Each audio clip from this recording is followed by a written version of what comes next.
Welcome to my channel శ్రీమాత్రే నమః. ఈరోజు కృష్ణాష్టమి శుభాకాంక్షలు అండి అందరికీ. అటుకుల పాయసం చేస్తున్నానండి.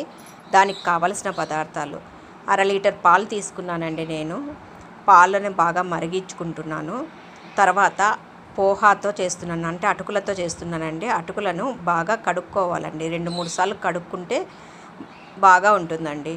ఏదైనా దుమ్ము కానీ అలా ఉన్నా కానీ పోతుంది. ఇలా కడుక్కున్న తర్వాత మనము ఒక పక్క బెల్లము పానకం చేసుకోవాలండి. అంటే బెల్లంతో పాయసం చేస్తున్నాను, అందుకని బెల్లాన్ని కరిగించుకోవాలండి. చక్కెర వేసుకోకుండా బెల్లంతోనే చేస్తున్నానండి. ఇలా బెల్లానికి కరిగేంత దాకా నీళ్లు పోసుకొని పక్కన కరిగించుకోవాలండి. ఇలా మరుగుతున్న పాలల్లోనే నేను డ్రై ఫ్రూట్స్ వేసినానండి. తర్వాత అటుకులు కడిగి పెట్టుకున్నాను కదండి, వాటిని కూడా వేసి ఉడకబెడుతున్నానండి. పాలల్లో, వేడి పాలల్లో వేస్తే అటుకులు తొందరగానే ఉడికిపోతాయండి.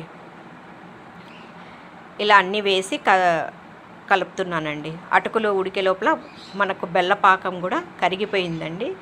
దానిని వడపోసుకోవాలండి. ఎందుకంటే బెల్లంలో కొంచెం ఏమన్నా ఇసుక ముక్కలు అలా ఉంటే కనుక వచ్చేస్తాయండి. ఇలా గెరటిలో వడపోసుకోవాలండి.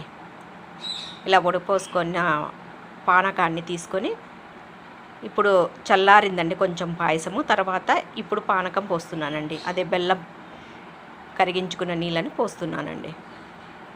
మీకు ఎంత కావాలో అంత తీపు వేసుకోవాలండి. ఇలా వేసుకున్న తర్వాత కొంచెం సేపు మరిగించుకోండి. పాలు ఏమీ విరిగిపోవండి.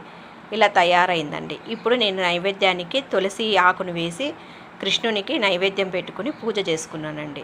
ఇలా మా ఇంట్లో ఈరోజు కృష్ణాష్టమి పూజ చేసుకున్నానంటే చాలా బాగా జరిగింది.